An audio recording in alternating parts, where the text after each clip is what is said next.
अस्सलाम वालेकुम। टॉफ़ी का एक रैपर आपने हमारे घर के सामने क्यों फेंका, इस पर आई जापान में पुलिस।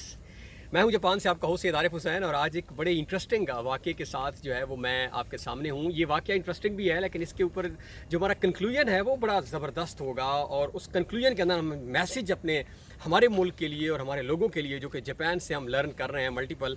तो डॉक्टर उमैर अली जो कि इस वक्त पाकिस्तान जा चुके हैं, अभी रिसेंटली उन्होंने PhD कंप्लीट किया, उनके साथ हुआ वाक़या। इससे पहले नाज़रीन मैं आपको बताऊं, हमारे पाकिस्तान में वाक़यात होते हैं, आप देखते हैं कि अगर तो आप अमीर हैं और आपके साथ कोई ज़्यादती हुई है तो पुलिस एक्शन भी लेगी, फ़ौरन FIR भी हो जाएगी और जहाँ जहाँ आप उसको बुलाएंगे वारी हो गया। लेकिन अगर आप गरीब हैं पाकिस्तान में, आपने देखा होगा इवन आपका कत्ल भी हो जाए आपकी फैमिली के अंदर तो 4-4 दिन। रिसेंटली मेरे साथ एक बच्ची मेरी स्टूडेंट रही हैं, उनके भाई को कत्ल किया गया तो पुलिस उनकी बात तक नहीं सुन रही थी, FIR तक नहीं हो रही थी, सामने कत्ल हो गया है। तो आज मैं आपको दिखाता हूँ कि जो डेवलप कंट्रीज़ हैं, जिन कौमों ने तरक्की की है, वहाँ पे इदारे कैसे काम करते हैं। तो उमैर शाह साहब जो हैं वो रह रहे थे यहाँ पे, हमारे साथ ओमिया है, वहाँ पे एक फ़्लैट में रह रहे थे। तो उस फ्लैट के नीचे जो है वो जैपनीज़ फैमिली रह रही थी। तो उन्होंने जैसे दरवाज़ा खोला तो उन्हें एक टॉफ़ी का एक रैपर नज़र आया, जो कि शायद नवीद भाई हमारे मुल्क में बड़े ही कॉमन, आपको हर जगह ही मिल जाते हैं। तो उन्होंने फ़ौरन की पुलिस को कंप्लेंट कि ये जो है ये ऊपर वाली फैमिली जो है उन्होंने ये रैपर फेंका है। आप इमेजिन करें कि जैसे ही कंप्लेंट हुई है उसके विद इन नो टाइम जो है वो police arrived in the flat और ऊपर से हमारे शाह साहब को जो है वो नीचे बुला लिया गया कि आएँ जी आप कहेंगे।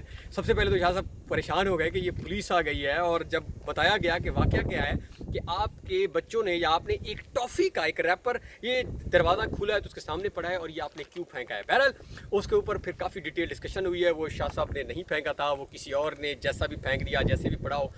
तो उसके बाद मामला रिजॉल्व हुआ, प्रॉपर इन्वेस्टिगेशन हुई। आप इमेजिन करें यहाँ पे कि एक सिटीज़न ने कंप्लेंट की, उसके बाद इदारों की आप फुर्ती देखें कितने जल्दी आए और एक टॉफ़ी के रैपर के ऊपर एक इन्वेस्टिगेशन बैठ जाती है और इसके बाद वो किसी नतीजे पर पहुँचते हैं। अब ज़रा इमेजिन करें और आप इसको ले जाएं हमारे कंट्रीज़ की तरफ। अनफॉर्चुनेटली टॉफ़ी के रैपर क्या, वहाँ तो कत्ल तक हो जाते हैं, ज़्यादतियाँ तक हो जाती हैं और पुलिस मुल्ज़िमों को प्रोटेक्ट कर रही है।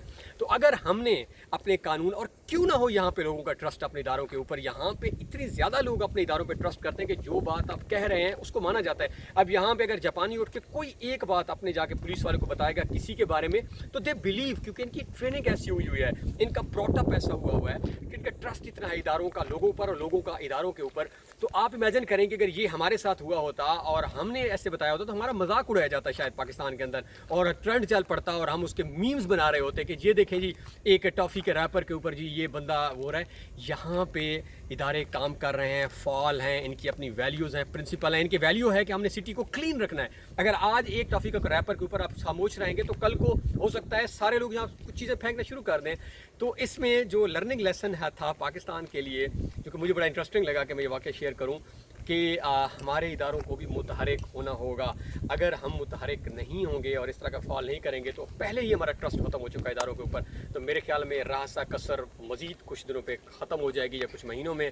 तो ये दी ग्रेट नेशंस के जो हैं वो इनकी ग्रेट कुछ ऐसे वाक़यात हैं, इनकी वैल्यूज़ हैं जिनको ये प्रिजर्व कर रहे हैं, कंजर्व कर रहे हैं और तभी ये दुनिया के top of the list countries के अंदर हैं जहाँ पे क्वालिटी ऑफ लाइफ है, जहाँ पे क्राइम रेट नहीं है, जहाँ पे सफाई है। तो आई होप कि एक दिन इंशाल्लाह हमारा भी ऐसा आएगा जब पाकिस्तान भी साफ़ मुल्क होगा और हमारे इदारे भी इस तरह मुतहरिक होंगे। अल्लाह हाफ़िज़।